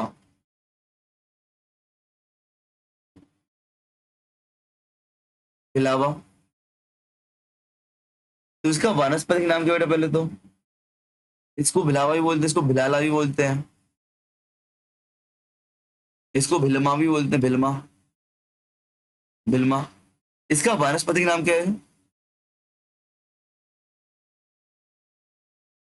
सेमे के पर्स है ना, कार्डियम, ठीक है ना? एरिया कहाँ पे? महत्वपूर्ण एरिया, इसका इकलौता एरिया छिंदवाड़ा, छिंदवाड़ा में पाया जाता है। यूज किस में होता है बेटा? यूज आपका स्याही बनाने में, पेंट बनाने कलर, और औषधि निर्माण, किसमें? औषधि निर्माण में होता है, ठीक है ना। आपसे पूछेगा बिलाला से स्याही बनाने का सरकारी कारखाना क्या? बिलाला से स्याही बनाने का सरकारी कारखाना कहाँ पे है? सरकारी कारखाना कहाँ पे है? छिंदवाड़ा। कहाँ पे? छिंदवाड़ा में आपको सरकारी कारखाना मिलेगा, ठीक है ना।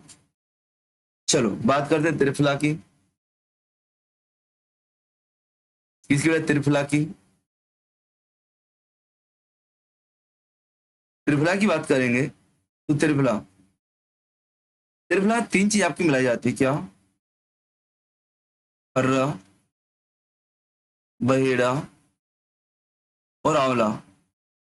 हर बहेड़ा आंवला, त्रिफला में तीन चीज, त्रिफला चूर्ण, आप सुनो त्रिफला चूर्ण, त्रिफला चूर्ण, उसमें तीन चीज हर बहेड़ा या बेड़ा और आंवला मिलाया जाता है। हर्र का वनस्पतिक नाम क्या बेटा? हर्र का वनस्पतिक नाम क्या है? टर्मेनेलिया चेबुला। टर्मेनेलिया चेबुला इसका क्या बेटा? वनस्पतिक नाम है। एरिया कौन सा है आपका? छिंदवाड़ा, बालाघाट, श्योपुर में मिलता है। कहाँ पे?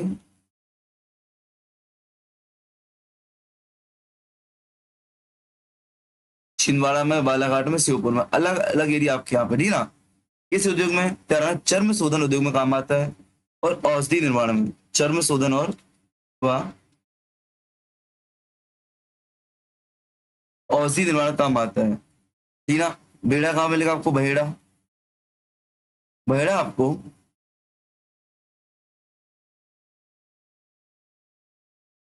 नरसिंहपुर और बालाघाट जैसे क्षेत्रों में मिलता है, भिनोरी में मिलता है, और औषधि निर्माण प्रयोग होता है। आंवला, आंवला को डॉक्टर प्लांट भी कहते हैं क्या? डॉक्टर प्लांट भी कहते हैं। क्या कहते हैं बेटा? डॉक्टर प्लांट भी कहते हैं, ठीक ना। पन्ना, छतरपुर, सतना में मिलता है। इसका वनस्पति नाम क्या है बेटा?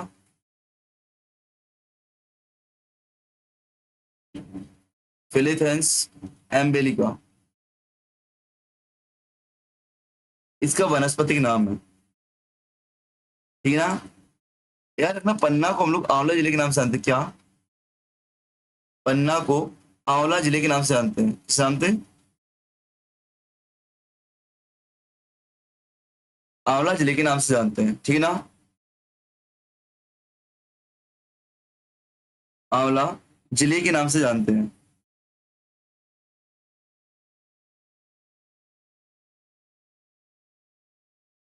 अभी वन वाला भाग बहुत बड़ा है, कठिन नहीं हुआ है।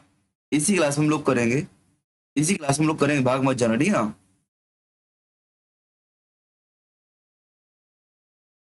डालेंगे नोट, डालेंगे, लिखेंगे, नोट डाल के लिखो।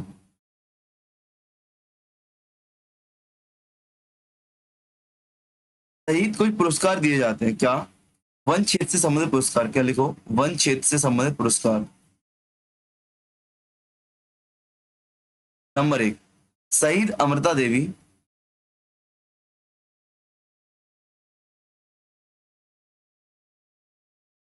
शहीद अमृता देवी बिश्नोई पुरस्कार।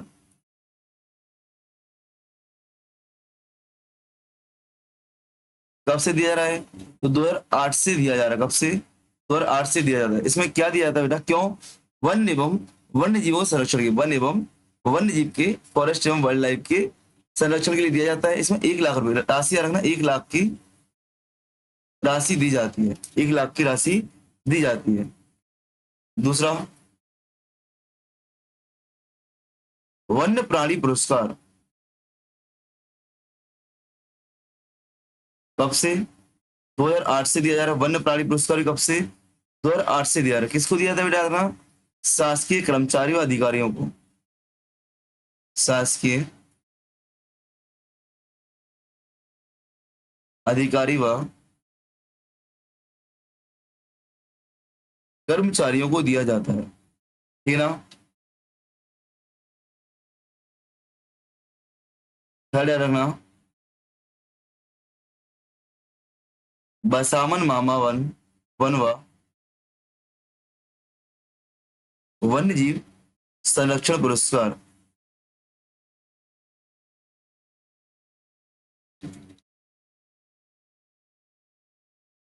2009 और 10, 2009 और 10, ठीक ना।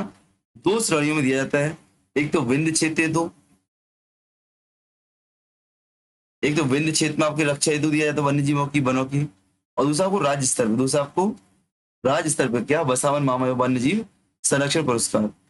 एक आपको दिया जाता है वन प्रहरी पुरस्कार, क्या,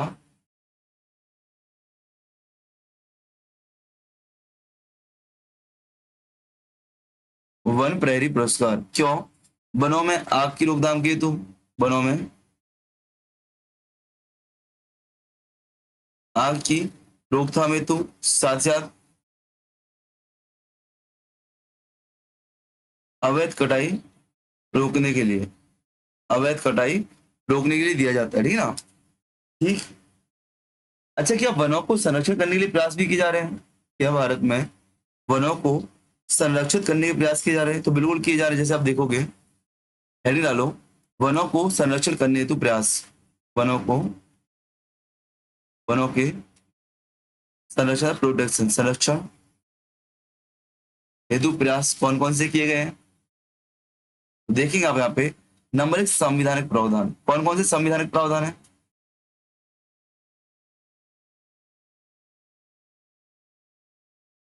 इसमें आपको अनुच्छेद 21 मिल जाएगा, आर्टिकल 21 आपको मिल जाएगा, आर्टिकल 21, जो कि आपको स्वच्छ पर्यावरण और प्रदूषण मुक्त जीवन जीने का अधिकार देता है, अर्थात आप वनों की कटाई मत करो, क्योंकि वनों से ये चीजें मिलती हैं। वनों से क्या आपको स्वच्छ पर्यावरण व आपको प्रदूषण मुक्त जीवन मिलता है, ठीक ना। तो आपका 21 बोलते हैं ना, स्वच्छ पर्यावरण व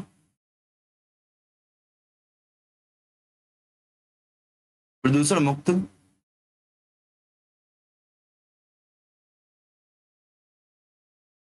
जीवन का अधिकार। आर्टिकल 48 ए क्या बोलता है? 48 बोलता है पर्यावरण की सुरक्षा और समृद्धि के प्रावधान, पर्यावरण की सुरक्षा व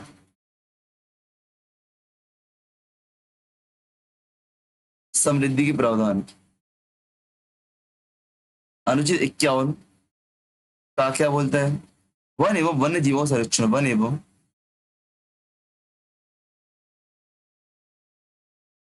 वन्य जीवों का संरक्षण। 45 ए इनको आपको याद रखना है, ठीक है ना। चलो, अच्छा, वैधानिक प्रावधान कौन से, मतलब ऐसे प्रावधान जो नियम इत्यादि के माध्यम से बनाए गए हो।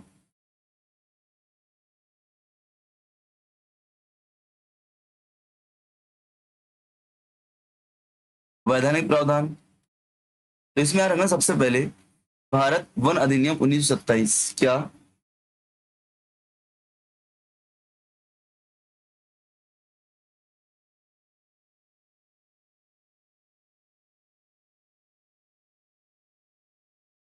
भारत वन अधिनियम 1927 कब से लागू किया गया बेटा, कब से लागू किया गया था?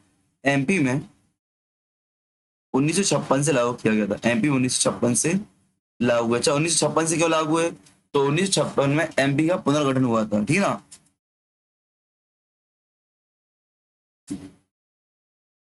दूसरा,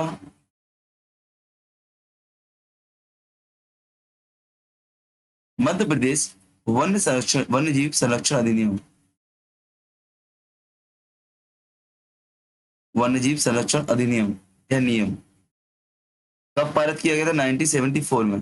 किसके तहत, किसके तहत बेटा, तो याद रखना, जो भारत का, भारत सरकार का वन्य जीव संरक्षण अधिनियम है, उसके तहत, अधिनियम 1972 के तहत, ठीक है ना। फिर आपका वन संरक्षण अधिनियम,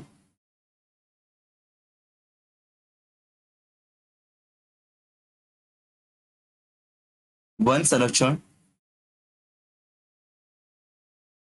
अधिनियम 1980 भी लागू हुआ एमपी में।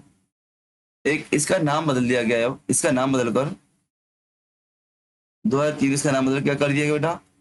वन संरक्षण एवं संवर्धन अधिनियम, वन संरक्षण एवं संवर्धन अधिनियम। आपको यहाँ पे ईयर याद करना है, क्या आपको यहाँ पे ईयर याद करने हैं। ईयर से आपके प्रश्न पूछे जाते हैं, क्या ईयर से आपसे प्रश्न पूछे जाते हैं। प्रैक्टिस करें तो आपको ये चीज समझ में आएगी यहाँ से क्या पूछा जाता है, ठीक ना।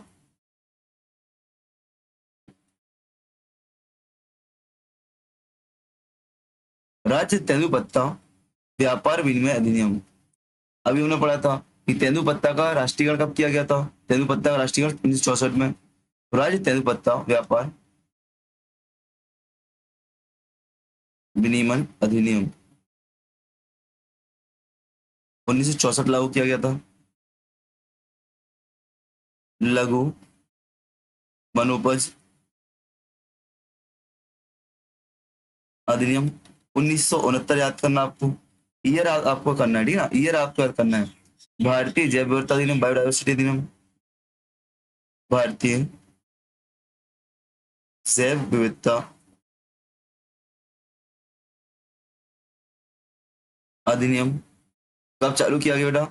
भारतीय जैव विविधता 2002 में। इसी के तहत मध्य प्रदेश जैव विविधता अधिनियम कब बनाया गया। मध्य प्रदेश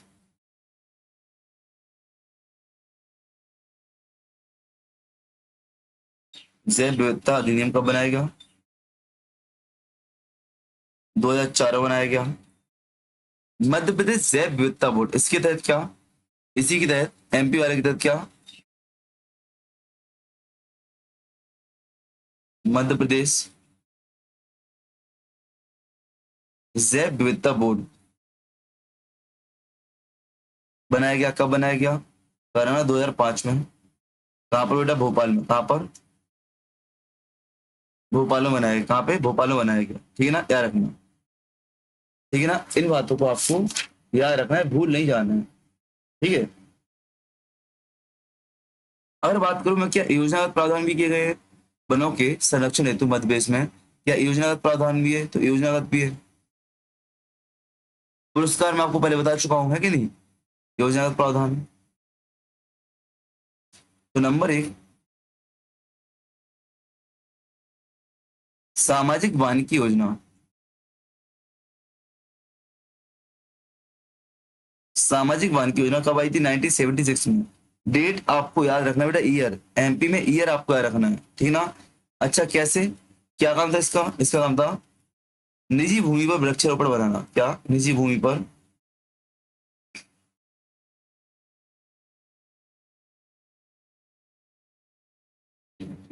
वृक्षारोपण बनाना, ठीक ना। अच्छा, इसमें सहायता किसकी, तो इसमें यूएसए, संयुक्त राज्य अमेरिका की सहायता ली गई है। संयुक्त राज्य अमेरिका की सहायता इसमें ली गई है, ठीक है ना। दूसरी आपकी पंचवन योजना। क्या, पंचवन योजना 1976 से 77। इसका उद्देश्य क्या था बेटा, डेट याद रखना, 1976 से 77 में लागू की गई है।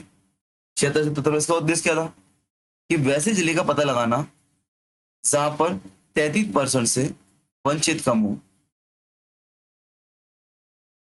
उनको कवर करना। क्या, वृक्षारोपण से बढ़ावा देना।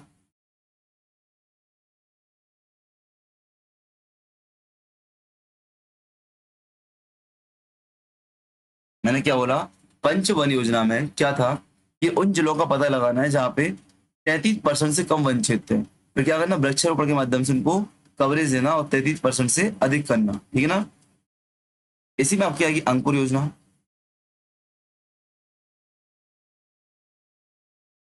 अंकुर योजना 2021 में लागू की गई थी, ठीक है, वृक्षारोपण को बढ़ावा देने के लिए, अंकुरण करने के लिए।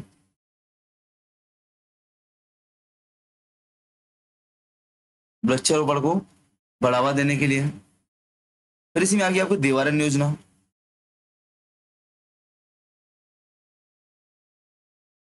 देवारण्य योजना 2021 में आयुर्वेदिक औषधियों के विकास के लिए।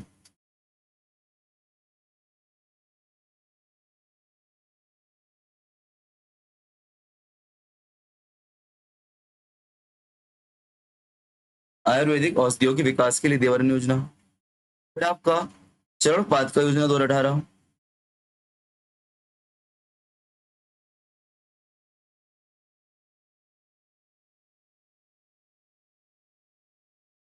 कहाँ से शुरुआत की थी, देखा था हमने सिंगरौली से।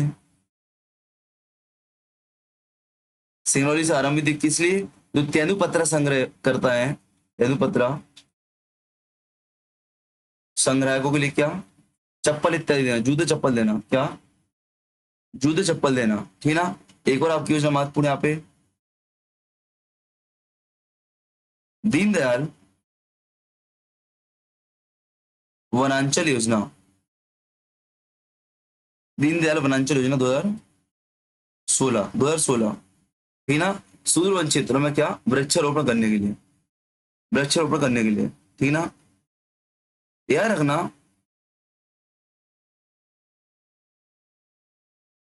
कुछ संस्थाएं आपसे पूछी जाती है कि निम्नलिखित संस्थान कहाँ पे है? एमपी में जंगल या वन से संबंधित, फॉरेस्ट से संबंधित संस्थान आपसे पूछे जाते हैं, इंस्टीट्यूशन आपसे पूछे जाते हैं। जैसे हम उनकी स्थापना आपको रखनी है, उनकी स्थापना भी आपको रखनी है। संस्थान तो आपका रखना ही है, उनकी स्थापना भी आपको रखनी है, ठीक ना। सबसे पहले राज्य वानिकी अनुसंधान संस्थान,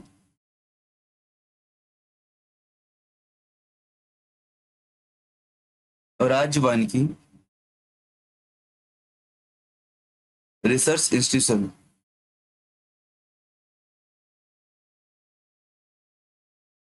कहाँ पे बेटा? जबलपुर में है। स्थापना कब की हुई थी? क्या रखना, 27 जून 1963 को स्थापना की। कब? 27 जून 1963 को इसकी स्थापना की गई थी। दूसरा देखो, राज्य लघु वनोपज सरकारी संस्थान,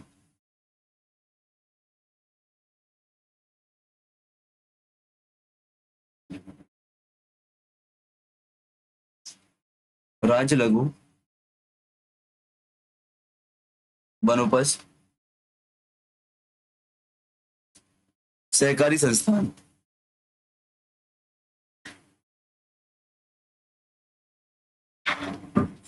सहकारी संस्थान कहाँ पर है? भोपाल में है। कब? 1984 में इसकी स्थापना की गई। फिर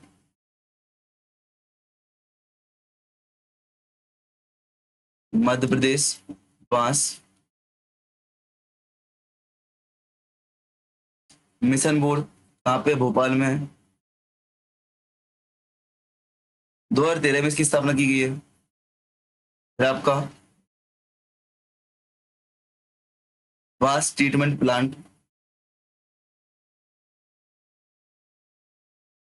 कहाँ पर है? सतना में है।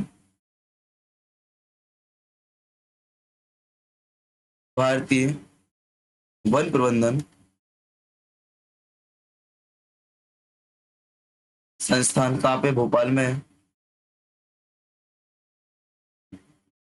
1982 में इसकी स्थापना की गई है। राष्ट्रीय वन प्रबंधन संस्थान भोपाल में 1982 स्थापना की गई है।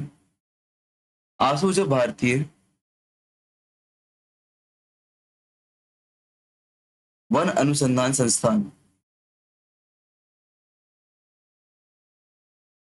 जो कि एमपी में नहीं है बट इसका क्षेत्रीय कार्यालय है। इसका क्या आपका रीजनल ऑफिस है आपका एमपी में, कहाँ पे? जबलपुर में। तो देखो, राज्य लघु वनोपज सहकारी संस्थान भोपाल में, मध्य प्रदेश बांस मिशन बोर्ड भोपाल में, बांस ट्रीटमेंट प्लांट बोर्ड सतना में, भारतीय वन संस्थान भोपाल में, भारतीय वन अनुसंधान संस्थान ट्रीटमेंट कार्यालय जबलपुर में, ठीक ना। कहाँ पे? क्षेत्रीय कार्यालय जबलपुर में आपका है। आपका एमपी में पूछा जाएगा प्रथम वन राजकीय महाविद्यालय, राजकीय महाविद्यालय, प्रथम वन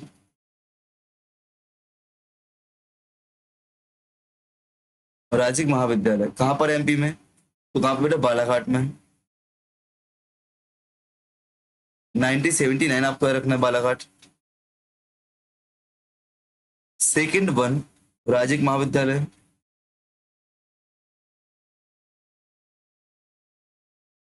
कहाँ पे मिलेगा आपको? बैतूल में। बैतूल जिले में। कब? 1980 में स्थापित किया गया। उष्णकटिबंधीय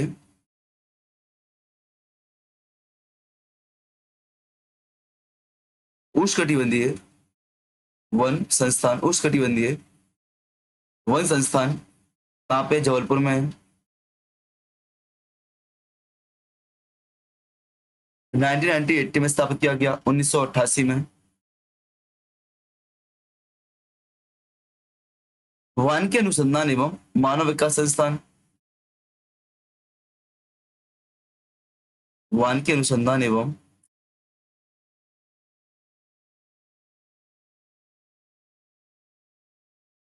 मानव विकास संस्थान, मानव विकास संस्थान कहाँ पे? छिंदवाड़ा में है। कहाँ पे? छिंदवाड़ा में है।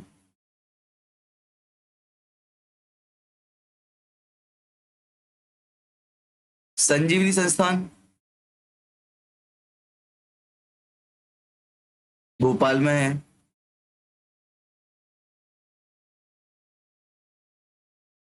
वन विकास निगम,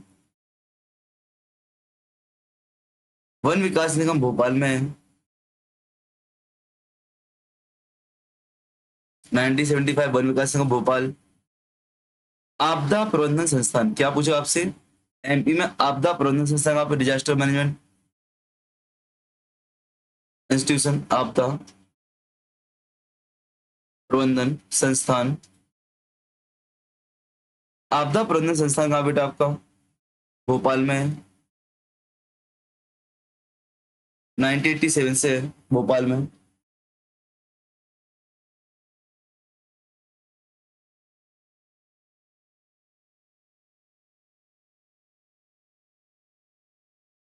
मध्य प्रदेश प्रदूषण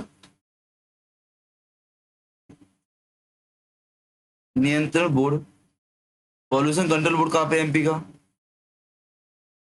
भोपाल में है। 1974 से। मध्य प्रदेश इको पर्यटन विकास निगम, सबसे इंपोर्टेंट मानना इसके लिए 5 स्टार देना। Madhya Pradesh eco tourism development निगम पर्यटन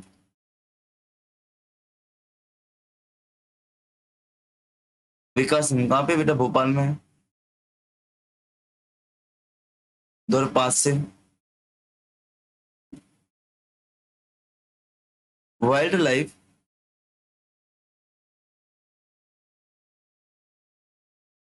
awareness centre, wild life awareness centre कहाँ पे? राला मंडल इंदौर में है।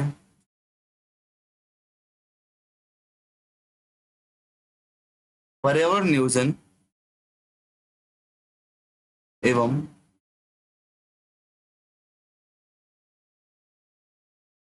समन्वय संगठन, इफ्को, ये पूछा गया था आपसे भी, ये पूछा गया था किसी एग्जाम में भी। कहाँ पे? भोपाल में है। 1981 में इसकी स्थापना हुई थी, ठीक है ना? 1981 में इसकी स्थापना हुई थी, ठीक है। आपको एमपी में 2 कार्बन फ्लक्स टावर भी मिलेंगे, क्या? कार्बन फ्लक्स टावर, ये क्या काम करते हैं? कार्बन के उत्शोषण, उत्सर्जन और अवशोषण की दर मापते हैं, ठीक है ना? ये आपने कितना कार्बन उपजाया है और कितना, संस्थान होती कंपनियां, बड़ी बड़ी फैक्ट्री होती है, कितना कार्बन पैदा करती है, कितना कार्बन अवशोषण करती है। तो 2 मिलेंगे आपको। प्रथम कार्बन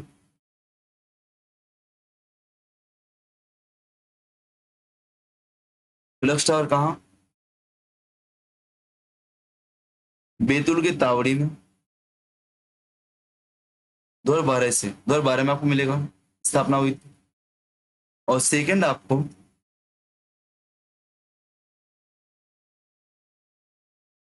काना किस लिए मिलेगा? मंडला में। काना किस लिए? मंडला में। 2017 में इसकी स्थापना हुई थी, 2017 में इसकी स्थापना हुई थी, ठीक है ना?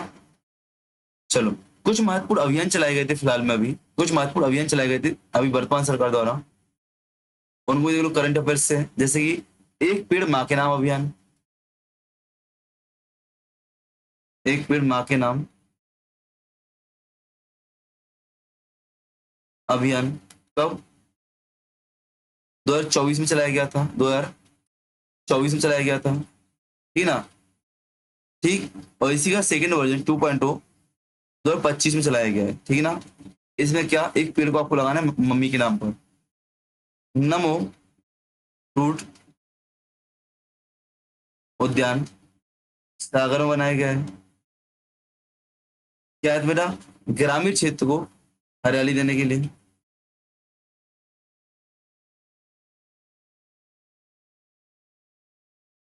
ठीक ना। नदी किनारे पर क्या 5-5 किलोमीटर पर वृक्ष लगाए पड़े, तो अधिकारी एवं कर्मचारियों को निर्देशित किया गया था इसके माध्यम से। एक बगिया माँ के नाम अभियान, इसमें क्या था बेटा, आपको निजी भूमि पर आपको बगीचे बनाने थे, ठीक है ना, फलदार पौधे लगाने थे, ठीक है ना। नर्मदा पथ पौधोकरण, तो आपको 14 जिलों में, जहाँ पे 16 जिलों में जहाँ पे नर्मदा परिक्रमा पथ है, वहां पे आपको क्या, वहां पे आपको पौधे लगाना है। Women for tree, women for tree योजना, मतलब स्वयं सहायता समूह द्वारा पौधे लगाना है और उनकी संरक्षण करना है, ठीक है, वन विहार में, नो व्हीकल जोन में, इत्यादि इत्यादि, ठीक है। चलो अब आ जाओ आगे। अभी खत्म नहीं हुआ आपका, अभी बहुत सारी चीजें रहेगी इसमें।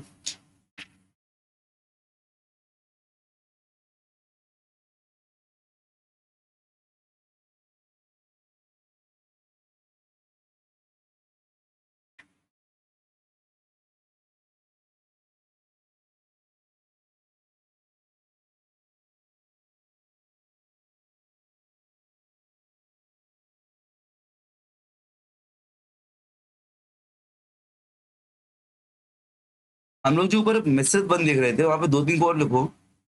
यहाँ पे आपको जगह बची होगी, कहाँ गया, यहाँ पे आपको जगह बची है क्या, यहाँ पे त्रिफला और जहाँ पे देखो वहां पे जगह बची है, या फिर रेशम को भी लिख लो, क्या रेशम को, क्या रेशम हमने लिखा है, नहीं लिखा है रेशम, लाख का कीड़ा तो लिख लिया, रेशम लिखो। तो मध्य प्रदेश में कई प्रजातियां पाई जाती है, जैसे कि आपकी मलबेरी प्रजाति कहाँ पे, रेशम की मलबेरी प्रजाति मंडला में,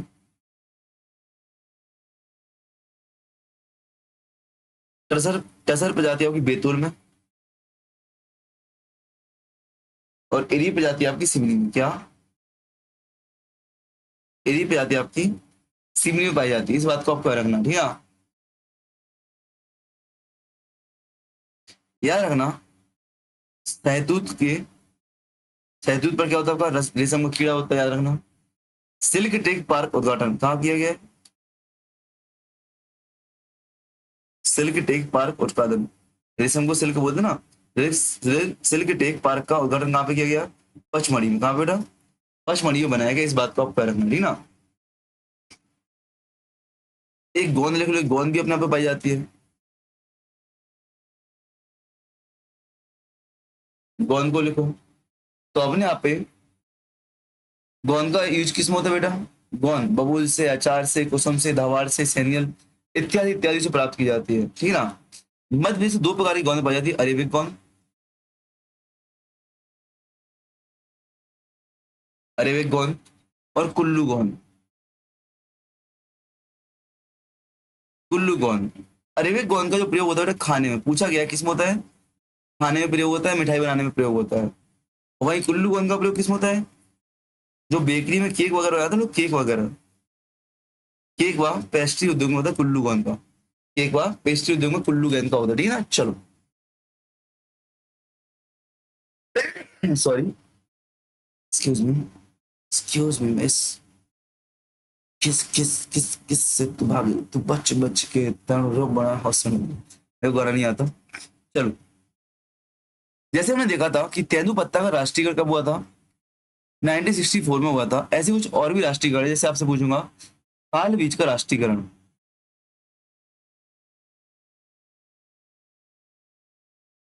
साल बीज का नेशनलाइजेशन कब हुआ था बेटा, 1975 में हुआ था।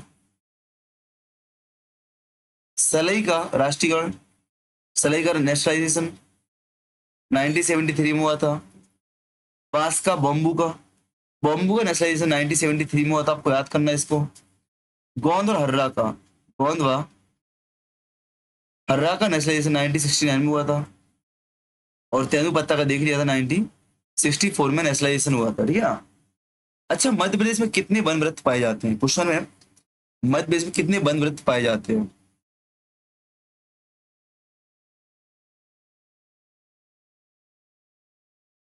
मध्य प्रदेश में वन वृत्त कितने पाए जाते हैं टोटल। तो एमपी में 16 वन वृत्त पाए जाते हैं। कितने, 16। सबसे बड़ा कौन सा इसमें, सबसे बड़ा वन साइकिल कौन सा बेटा, खंडवा। सबसे छोटा नर्मदापुरम। सबसे बड़ा खंडवा, सबसे छोटा नर्मदापुरम। सबसे अधिक राजस्व देने वाला वन वृत्त, सबसे अधिक राजस्व इनकम देने वाला, राजस्व देने वाला वन वृत्त नर्मदापुरम है। दो अपने आप में छोटा है लेकिन सबसे अधिक राजस्व देता है, ठीक ना। और सबसे कम रेवेन्यू जनरेट करने वाला वन वृत्त छतरपुर है आपका, छतरपुर का है। याद रखना एमपी में वन वृत्त कितने हैं, 16 है। वन मंडल कितने हैं, 63 है। वन उपमंडल कितने हैं, 135 है। वन परिक्षेत्र कितने हैं, 473 है।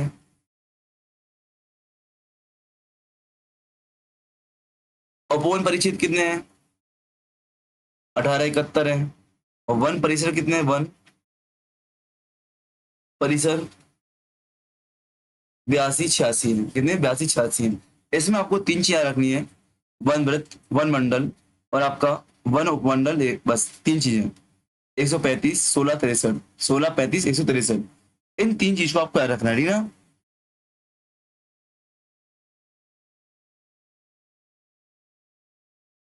ठीक, कुछ एक्स्ट्रा पॉइंट देख लो नोट डाल के, कुछ एक्स्ट्रा पॉइंट। अभी आपकी वन रिपोर्ट भी होना है, ठीक है ना। आपकी फॉरेस्ट रिपोर्ट भी इसमें होना है, आग मत जाना। आपसे पूछेगा एमपी में वन विभाग का संस्थापक किसे कहा जाता है, मध्य प्रदेश।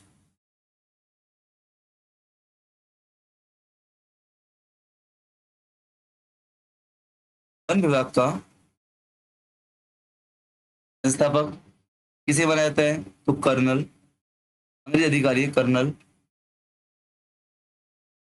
एफ पियर्सन को माना जाता है। यार में भारत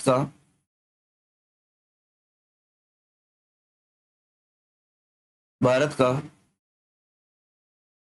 पहला inspector general of forest, inspector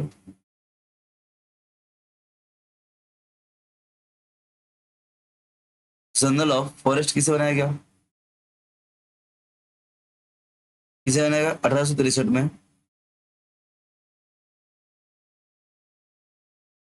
डीटरिच Brandeis को बनाया गया है, ठीक है ना। आपको थोड़ा हिस्ट्री से रिवाइज कर लो कि नर्मदापुरम में बोरी जंगल सत्याग्रह हुआ था, क्या बोरी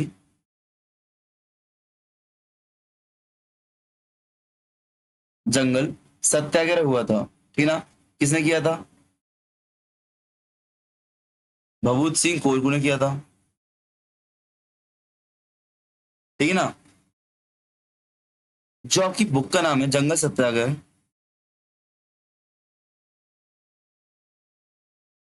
जंगल सत्याग्रह हुआ, जंगल सत्य,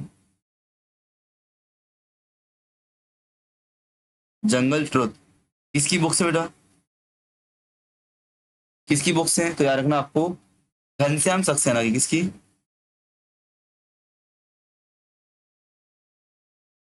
घनश्याम सक्सेना की बुक का नाम है, ठीक है ना। जो ओरछा में जंगल सत्याग्रह हुआ था, ओरछा में, ओरछा में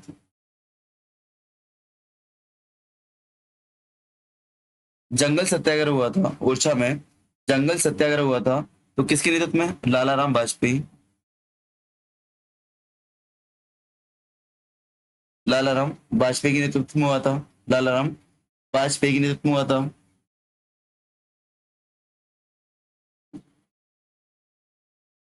विंध्य क्षेत्र में, विंध्य क्षेत्र में जंगल सत्याग्रह हुआ था, जंगल सत्याग्रह, इसको लोग क्या, घुनमुटी, घुनमुटी जंगल सत्याग्रह नाम से अंत किसने? पंडित शंभुनाथ शुक्ल ने किया था। किसने? पंडित शंभुनाथ शुक्ल ने इसको किया था। इस बात को करना, यहाँ पे कौन? वैगा जनजाति के लोगों ने इनका सहयोग किया। किसने बेटा? वैगा जनजाति के लोगों ने सहयोग किया था, ठीक है ना। राष्ट्रीय वन शहीद दिवस कब मनाया जाता है? राष्ट्रीय वन शहीद दिवस 11 सितंबर को, 11 सितंबर को मनाया जाता है।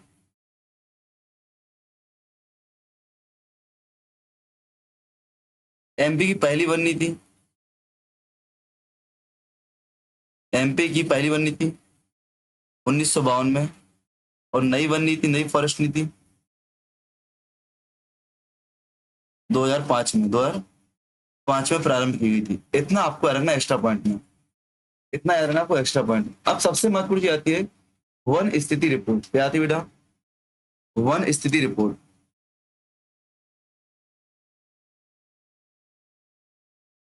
एक छोटा सा टॉपिक है, 5 से 7 मिनट का टॉपिक है, बट मैं क्लास इस पे अलग से रिकॉर्ड करूंगा। क्यों? कई बार मुझे खुद वन स्थिति रिपोर्ट चाहिए होती है, परेशान हो जाता हूँ, तो ऐसे आपको बार रिवाइज करना पड़ेगा, आपको चाहिए पड़ेगा, तो आप ढूंढते रहो क्लास में। तो मैं इसको एक अलग से रिकॉर्ड करूंगा, वन स्थिति रिपोर्ट को, ठीक है ना, ठीक है ना। वन स्थिति रिपोर्ट को रिकॉर्ड करूंगा। डेली कितने बजे क्लास मिलती है आपको? डेली सुबह 6 बजे मिलती है। रिकॉर्डिंग क्लास देने की वजह क्या है? रिकॉर्डिंग क्लास देने की वजह क्या है बेटा? रिकॉर्डिंग क्लास इसलिए दी जा रही है क्योंकि थ्योरी है, थ्योरी आप आसानी से समझ सकते हो, लिख सकते हो, मैं आपको लिखवा रहा हूँ, ठीक है ना। इसमें जो प्रैक्टिस सेशन होगा वो लाइव करेंगे हम लोग डेली। अभी शाम को एमपी असिस्टेंट प्रोफेसर हिस्ट्री के लिए लाइव क्लास चलती है, आ जाया करो शाम को देखने वाले, ठीक है ना। तो बेस्ट ऑफ लक, जय हिंद, जय भारत।